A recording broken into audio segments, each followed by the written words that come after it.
Contralor, si me permite, ¿cómo recibe usted, para empezar, cuántos años está ya en la Contraloría General del Estado como titular interino de esta cartera? Había ingresado a la Contraloría el año 2008, el 28 de diciembre del año 2008, ¿no? Entonces, bueno, son ya más de 6 años que estamos en la Contraloría. Y ¿cómo encontré la Contraloría? Encontré una institución más con una mirada hacia adentro que realmente con una mirada de control gubernamental, o sea, con una mirada de ver al conjunto de las entidades públicas. Estaban con una visión más de ver los procesos internos que ver realmente el ejercicio del control gubernamental en cada una de las instancias del Estado. El Estado es una entidad bastante grande y por lo tanto nuestra presencia, por lo menos a partir de ese entonces, ha tratado de abarcar absolutamente al conjunto de las entidades públicas. Y bueno, para esto hemos ido cambiando de metodología de trabajo. O sea, antes se realizaban una serie de auditorías fundamentalmente aquellas llamadas auditorías SAICO, que fundamentalmente era la verificación de la implantación de las normas y los sistemas al interior de las entidades públicas, como mandato de la Ley 1178. Pero si vemos que la Ley 1178 ya tenía un tiempo bastante grande en su aplicación, no se justificaba para nada seguir revisando si se había aplicado, si se habían implantado las normas o no. Entonces nosotros superamos totalmente esa fase y además cambiamos el rumbo de la Contraloría. Cuando usted encuentra procesos que tenían una data de 5, 10, 15 años, algo que le llamó la atención. Así es, son procesos de 6 años, 7 años que se daban en un determinado momento en la Contraloría. ¿En la anterior Contraloría? En la anterior Contraloría. Ahora, ¿cuánto dura un proceso auditorio? Normalmente, dependiendo del volumen de la entidad pública, nosotros estamos en este momento, y además no solamente aplicando la auditoría, sino que también aplicamos un otro elemento constitucional que nos ha señalado la nueva Constitución Política del Estado, que es la supervisión. Una supervisión, a nosotros cuando hay casos donde las denuncias nos muestran que se han dado hechos significativos, inmediatamente podemos aplicar nosotros la supervisión y a través de ello establecer responsabilidades. Y en el caso propiamente de las auditorías, una auditoría promedio está 4 meses, 5 meses que se realizan. Es decir, una auditoría que antes duraba 6 a 7 años, ahora dura 4 a 5 meses. A 5 meses. ¿Cuántas auditorías, si tiene el dato, se ha realizado desde que usted entra como Contralor hasta, se podría decir, el cierre de la gestión 2014? ¿Se tiene un aproximado? Aproximadamente realizamos en diferentes etapas un promedio de 200 auditorías año. Ese es ¿no? Y además no solamente generamos estas auditorías, sino un conjunto de productos, porque generamos recomendaciones, generamos, en este caso, denuncias de carácter penal. Todos estos elementos conllevan un trabajo y que en un promedio aproximado tenemos un producto de 200 entre auditorías y algún porcentaje más pequeño de 200 productos año, ¿no? En estos 6 años, doctor, que usted lleva como Contralor, ¿se ha logrado detectar o identificar el presunto daño económico al Estado que han podido inferir algunas instituciones que fueron auditadas? No, varias, y además muchas entidades, ¿no? O sea, hemos ido además haciendo conocer a los medios de comunicación. Ahí tenemos, por ejemplo, la verificación de una norma que se ha ido dando en los diferentes presupuestos anuales del Estado, son la verificación de los salarios mayores al del presidente del Estado, que es el techo máximo que debe tener cualquier entidad pública.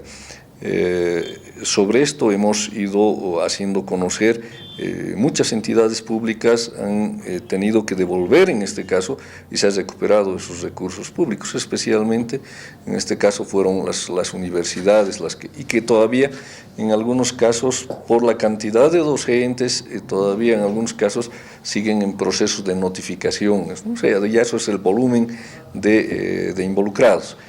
Pero también en esto debo señalar, por ejemplo, casos de municipios.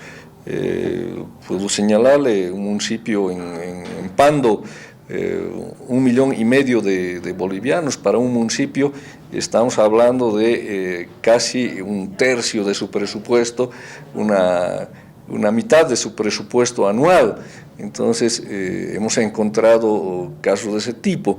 Hemos encontrado elementos, especialmente irregularidades en empresas, en contratación de empresas, en las cuales no se les ha ajustado los intereses a las empresas que han hecho contratos con diferentes instancias del Estado y en los cuales se han encontrado 20 millones, 24 millones, entonces se ha ido haciendo el trabajo y que en estas empresas, en algún caso, juntamente con los responsables de estas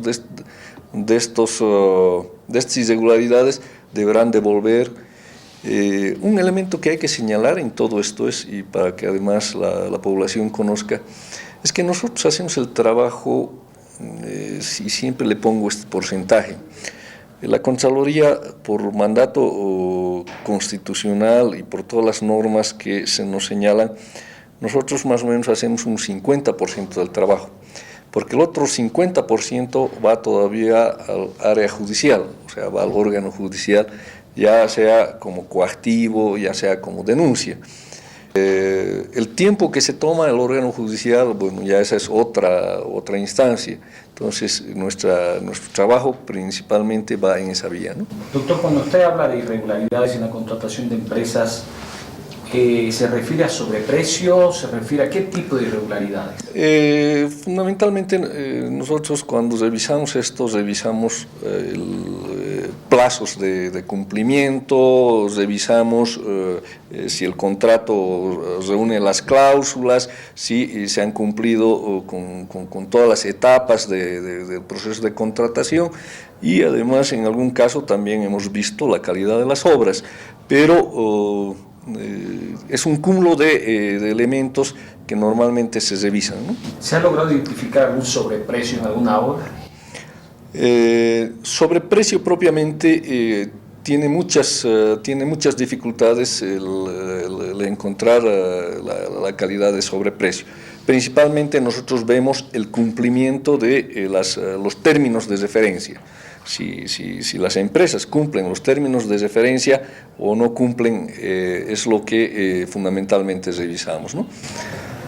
Es decir, no se ha logrado detectar que, por ejemplo, una empresa en una licitación le podía haber cobrado a un municipio, en una gobernación o algún ministerio, qué sé yo, 10 millones, cuando hay otra o la que se adjudica que pueda estar costando 20 o 30 millones de dólares. Se establecen más los plazos y la calidad de la obra. No, hemos también encontrado, o sea, especialmente en obras, por ejemplo, el caso de los puentes trillizos, irregularidades en un sobreprecio aproximadamente de 4,5 millones de dólares, ¿no? Entonces, que hemos presentado nosotros como denuncia y que en realidad tiene una connotación diferente. Pero lo mismo en obras en la ciudad de Cochabamba y en otros departamentos también hemos encontrado este tipo de... ¿No preocupa la demora del Poder Judicial? Porque si bien ustedes hacen la auditoría, como es el 50%, pero no pasa nada en la justicia. O sea, el reclamo con la justicia creo que es del conjunto del pueblo boliviano y además nosotros como entidades que ven y si se quiere estamos viendo que no se afecte al Estado, somos las principales víctimas de ese tipo de retardación, ¿no? Pero en todo caso, a través de un seguimiento permanente sobre esto, estamos logrando, digamos, hacer que estos elementos puedan agilizarse. El último caso que hemos tenido es el tema del referéndum que se ha llevado a cabo en algunos departamentos y particularmente el del departamento de Santa Cruz, donde hay un enorme retraso en este tema y un fallo adverso a los intereses del propio Estado. Entonces, ahí estamos con un proceso de apelación, ¿no? Usted hablaba de ciertas contradicciones, es decir, para que quede claro, cuando la Contraloría envía un equipo de auditores a determinado municipio o gobernación, ¿es aquella institución pública quien cubre los salarios del auditor que está viendo si se han detectado no irregularidades? No. Lo que quería decir eso, no es una contradicción, sino más bien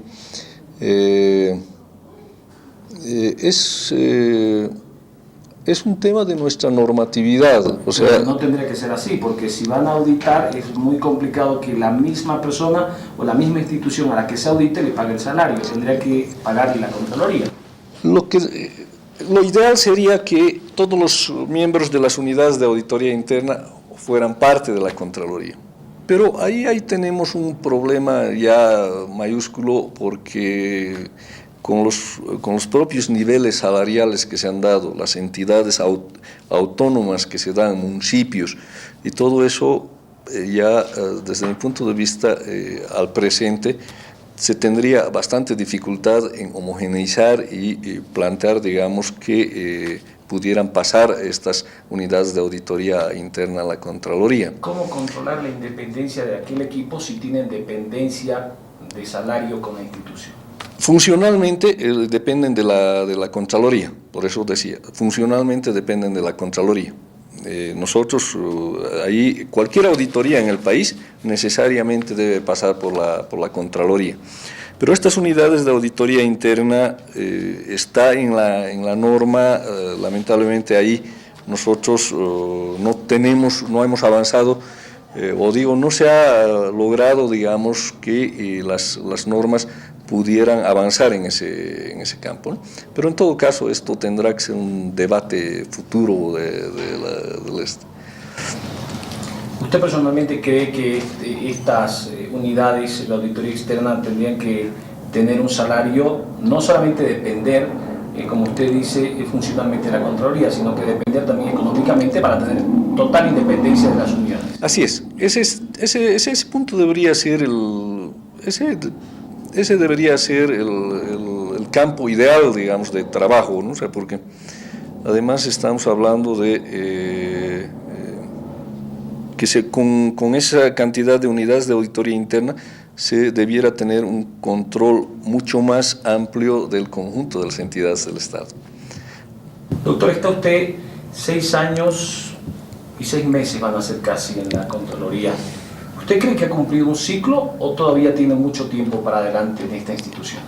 Creo que en el ámbito público hemos hecho lo que se ha aportado bastante, creo, al trabajo del Estado, se han planteado elementos necesarios.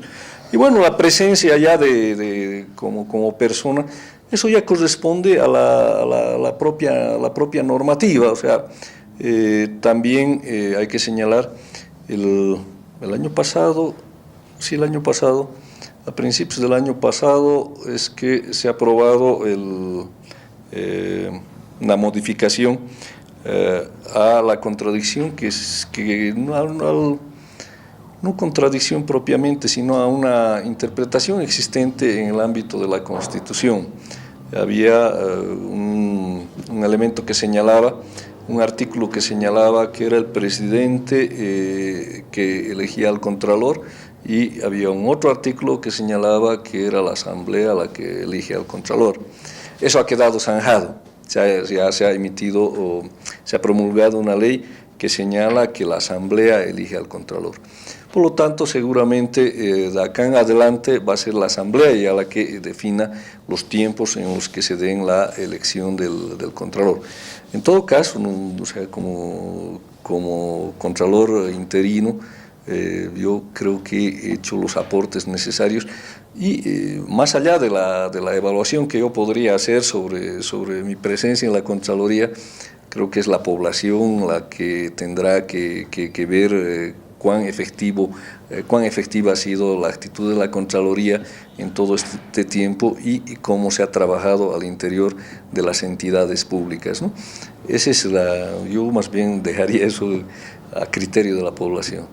Doctor, se ha dicho mucho respecto a un tema que sin duda alguna causó polémica. ¿Qué pasó realmente con el Fondo Indígena, doctor? ¿Cómo llega a la Contraloría? ¿Cómo se canaliza? ¿Cómo se procesa? ¿Y cómo se emite aquel informe que fue otorgado a los medios de comunicación y que causó todo un revuelo en plena campaña electoral? En realidad el tema del Fondo Indígena es un mandato del presidente, es un mandato público del presidente Morales, o sea, creo que hay que señalar eso también con bastante claridad. El presidente Morales en un par de ocasiones ha solicitado públicamente a la Contraloría que pueda realizar este trabajo. Este pedido público que hace nuestro primer mandatario realmente es un mandato para cualquier entidad pública. Entonces, hemos acogido eso, más el debate que han ido además estableciendo los medios de comunicación, ha hecho que la Contraloría realmente se preocupe por este tema. Ha ingresado al Fondo Indígena y uno de los primeros elementos que encuentra en el Fondo Indígena es el desorden que existe en el ámbito administrativo de la entidad. Entonces, creo que ese ha sido uno de los principales elementos que han derivado en estos procesos en los cuales la Contraloría ha elevado esta denuncia, ¿no? ¿Fue una auditoría de oficio que se realizó al Fondo Indígena o alguien hizo una solicitud formal? No, la solicitud, reitero, es la solicitud pública del presidente del Estado, ¿no? O sea, y ahí se activa la auditoría por parte. Exactamente, ese ha sido el mecanismo, ¿no?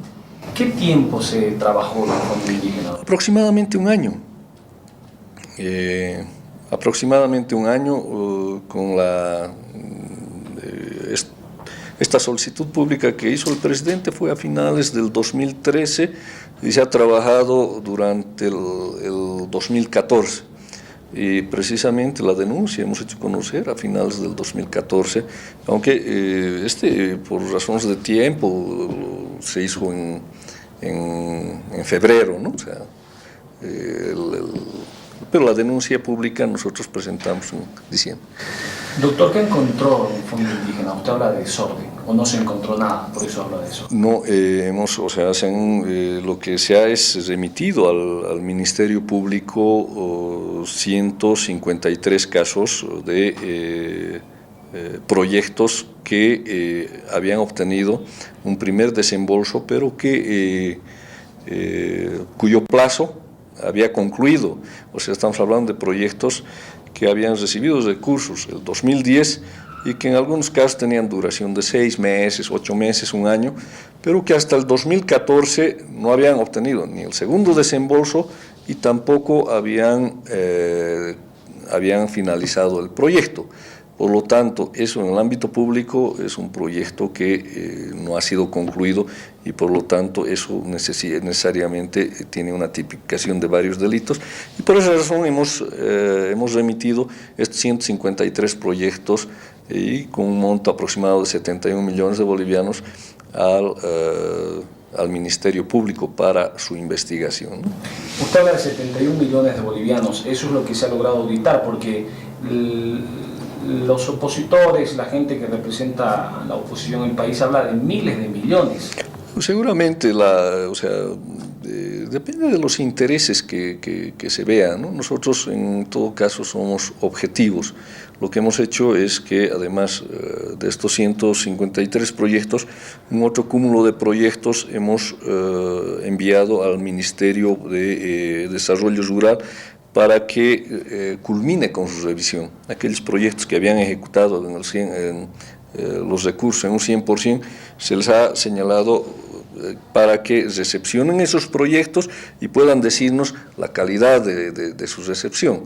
Entonces, porque tiene que tener un componente técnico, alguien tiene que revisar eso, alguien tiene que decir está bien o está mal este proyecto, por lo tanto, ese no es el rol de la Contraloría. El rol de la Contraloría es revisar si esos recursos se han aplicado bien o están mal aplicados. Y en ese caso tendrá que ser alguna entidad del Estado que nos pueda señalar eso. Por eso falta todavía que, en este caso, el Ministerio de Desarrollo Rural, al que le hemos pasado unos proyectos, nos diga cómo están recepcionados estos proyectos.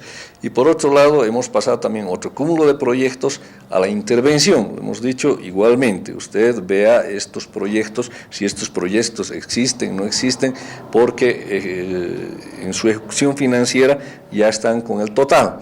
Por lo tanto, alguien tiene que decirnos si estos están concluidos.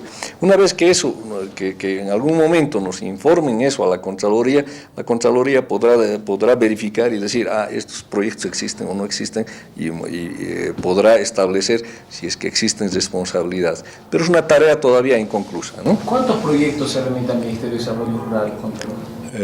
¿Cuántos son? 169 proyectos aproximadamente. ¿Con una inversión de...?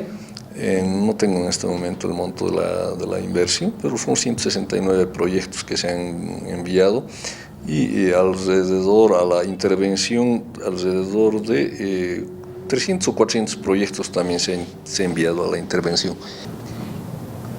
¿No vio que hubo cierto interés, no de usted, sino de la gente con la que trabaja, o de alguna persona en particular en la Contraloría? ¿Por qué si el informe es evacuado en diciembre del 2014, se entrega a los medios de comunicación recién en febrero del 2015, algunas semanas antes de un proceso electoral en el país? Lo que quería decir es que no los tiempos, lamentablemente, simplemente han sido un proceso de entregar la información a los medios, nada más, porque en realidad el informe, nosotros hemos presentado la denuncia en diciembre, el 26 de diciembre, el conocimiento a los medios ha sido en febrero. Pero, ¿cuál es la diferencia? Si hacemos tiempos entre diciembre y febrero, realmente el país tiene, lamentablemente son las fiestas de fin de año y etcétera, etcétera. Eso suma a que las tareas acá en la Contraloría a fin de año para nosotros se multiplican. Entonces, fin de año realmente se generan un conjunto de recepciones, tenemos que recibir confiabilidades de las diferentes entidades públicas, entonces tiende a complicarse. Pero esto nos permite, esto nos lleva a que más o menos ya entrando en febrero encontramos algún tiempo y además que los propios medios querían conocer esto, entonces la Contraloría nunca ha tenido nada que ocultar y ha hecho conocer este informe. Pero, ¿no creo que hubo una mano negra? No, absolutamente, ninguna mano negra ni mano blanca, ¿no? Porque por ahí alguien decía, hay una mano blanca. No, ni mano blanca ni mano negra en la Contraloría, ¿no? Es un trabajo, la Contraloría hace un trabajo técnico. Es más, si usted me pregunta nombres de alguna auditoría, nosotros lo último que hacemos es mirar si algún nombre, ¿no? Porque además un elemento que es importante que conozca, los trabajos en la Contraloría no los hace el Contralor. Normalmente tiene un montón de filtros y alguna vez estos filtros a veces se vuelven hasta pesados, pero son cosas que garantizan también que cualquier informe de la Contraloría tenga la solidez necesaria. Normalmente un trabajo de auditoría designamos un equipo de 3 auditores. Ese equipo de esos 3 auditores tienen un supervisor. Ese trabajo de este supervisor pasa a inspección. Viene el subcontralor, revisa ese trabajo. Después de esa revisión pasa a la subcontraloría de servicios legales. Servicios legales ve las tipificaciones que han encontrado este grupo de auditores y los revisa y los contrasta con la norma todavía. Y en este equipo, en esta parte legal, igualmente tiene el abogado que revisa, eso pasa al supervisor, el supervisor al subcontralor. Entonces tiene una serie de filtros y al último al que me llega a mí para la firma y para ver que el procedimiento se haya cumplido me llega una auditoría. Por lo tanto yo ni siquiera sé quiénes son los involucrados ni quiénes podrían estar involucrados en una auditoría. Soy el último en enterarme, al firmar veo las cosas. Y ni siquiera en el caso de la Contraloría, por eso estos recaudos que le digo, estos procedimientos no son solamente de la Contraloría de Bolivia. Usted vaya con las Contralorías existentes, Chile, Colombia u otro tipo de Contralorías, son los mismos procedimientos estándar que tienen. Solamente así se puede garantizar todos estos procedimientos, porque el establecer responsabilidades siempre está afectando a determinados servidores públicos, por lo tanto tienen su derecho a mantener estas cosas, ¿no? Y que además se ve esa calidad.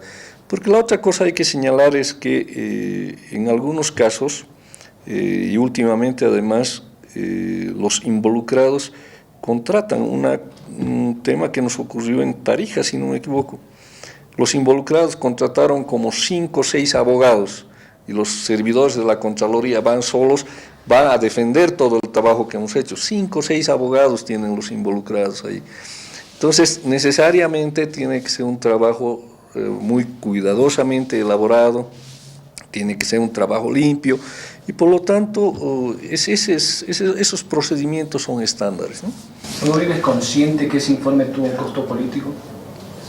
No sé si costo político, o sea, yo no plantearía un tema así, sino que creo que un Estado que pretende consolidarse con un Estado sólido, creo que tiene que tener sus niveles de control en las diferentes áreas. Un Estado sólido se consolida precisamente en la medida en que un servidor sabe que si hago mal las cosas, hay una entidad que me está controlando. Si, por ejemplo, hay un juicio que está llevando más adelante, será la Procuraduría que vea y me diga que no estoy llevando bien este juicio. Entonces, un Estado necesariamente, si quiere ser un Estado sólido, un Estado fuerte, necesariamente tiene que tener sus respectivos controles. Y creo que este proceso de cambio, precisamente su fortaleza es en ser un Estado transparente, un Estado que tiene estos niveles de control y que además su perspectiva es seguir en esa línea, ¿no? Teniendo en cuenta, antes de terminar, doctor, que usted fue posesionado y designado por el presidente, y que este informe provocó, yo le digo un costo político porque el MAS perdió todo en La Paz, no ha tenido alguna llamada de atención, alguna llamada por teléfono, porque su ex colega, don Gustavo Torrico, dice que la Contraloría pudo haber sacado el informe en marzo y no en febrero, semanas antes de las elecciones, que provocaron la derrota de Felipa Huanca, una de las procesadas o acusadas por presuntas irregularidades en uno de los proyectos. Sí, yo no quiero entrar en un tema de dilucidar un poco las razones de una pérdida, no me corresponde a mí, pero creo que hay que señalar un aspecto central en todo esto, o sea, el trabajo de la Contraloría se ha hecho como tenía que hacerse, o sea, no hay ninguna... esto tenía que salir, pudo salir en febrero, pudo salir en diciembre, en algún momento tenía que darse. Y por otro lado, o sea, yo no he recibido absolutamente ninguna llamada, ninguna presión de ningún sector, excepto de que seguramente algún candidato, algún participante, algún actor político, ya sea del MAS o de otra organización, han intentado entrar en un debate sobre este tema, pero que atingente a esto haya tenido alguna presión. Yo diría que en eso yo creo que el presidente Morales actúa de la manera transparente como lo ha hecho solicitando esta auditoría, ¿no? O sea, creo que hay que destacar precisamente eso. En ningún momento he tenido ninguna presión sobre este tema, ¿no? Bueno, más allá de algún enojo seguramente de algún candidato, ¿no? ¿Cómo fueron sus días durante la publicación de este informe que puso en el ojo de la tormenta a Gabriel Hervas como Contralor? Algo ajetreado, pero nada que no se pueda explicar. O sea, absolutamente cada uno de los elementos que ha tenido esta auditoría, este trabajo de la Contraloría, es explicable en cada una de las etapas. Es más, creo que esto va a permitir además que los recursos tengan cada vez un manejo más adecuado y más transparente. Estas acciones que toma la Contraloría en esta entidad como el Fondo Indígena o en el municipio de Volpebra o en el municipio de San Pedro o municipio de algún otro municipio en Cochabamba o en Tarija, tiene además una actitud de prevención, o sea, sirve también, actúa en un carácter preventivo, porque hace que el resto de las entidades empiecen sí a ajustarse a la norma.